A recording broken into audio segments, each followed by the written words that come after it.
মেন্টালের মধ্যে ঢুকে পড়েছি, পাগল হয়ে গেছি আমি।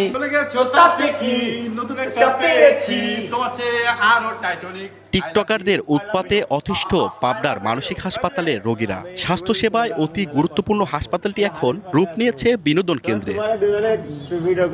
রয়েছে নিষেধাজ্ঞা, তাহলে কিভাবে ভিতরে ঢুকছে টিকটকাররা? আজকে ফোনটা তাদের কাছে দিয়ে দেব। সময় টিভির ক্যামেরায় ধরা পড়ে হাসপাতালের আনসারদের টাকা লেনদেনের চিত্র। অভিযোগ উঠেছে দায়িত্বরত আনসারদের 50 টাকা করে দিলেই ভেতরে প্রবেশ করা যায়। প্রবেশে সহজলভ্য হওয়ায় অনেকে ঘুরতে এসে রোগীদের উত্ত্যক্ত করে বানায় ভিডিও। বিশেষজ্ঞরা বলছেন, এমন কর্মকাণ্ডে মানসিক রোগীদের স্বাস্থ্যসেবায় মারাত্মক প্রভাব পড়ছে। আবুল তাবুল ভিডিও করে, আবার গানের সাথে ভিডিও বানাই ছাড়ে। সবসময় জানালা দিয়ে দরজা দিয়ে মানে এমন বিরক্ত করে, কাছে এসে ভিডিও করে, আমরা মানা করলেও শোনে না। দলে দলে ভিজিটর ঢুকে গেল, গেট খুলে দিতে হবে, গেট খুলে দিতে না চাইলেই গ্যাঞ্জাম। এটির কারণে যেটি হয় যে মানসিক রোগীরা আমরা যেভাবে তাদেরকে সুচিকিৎসার মাধ্যমে বা আমাদের যে কর্মকর্তা কর্মচারী সেবিকা আয়া তারা যে সুস্থ করে তোলেন, সেটি কিন্তু আবার আগের অবস্থায় ফিরে যায়।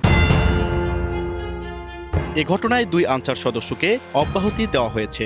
এমন কর্মকাণ্ডে জড়িতদের বিরুদ্ধে ব্যবস্থা নেওয়ার আশ্বাস হাসপাতালটির পরিচালকের। হাসপাতালে যাবতীয় ক্যামেরা এবং ছবি তোলার যন্ত্রপাতি নিয়ে ঢোকা নিষেধ। যদি কেউ ঢুকে থাকে এভাবে, তারা অবশ্যই অপরাধ করেছে। এরকম ভবিষ্যতে আশা করি হবে না।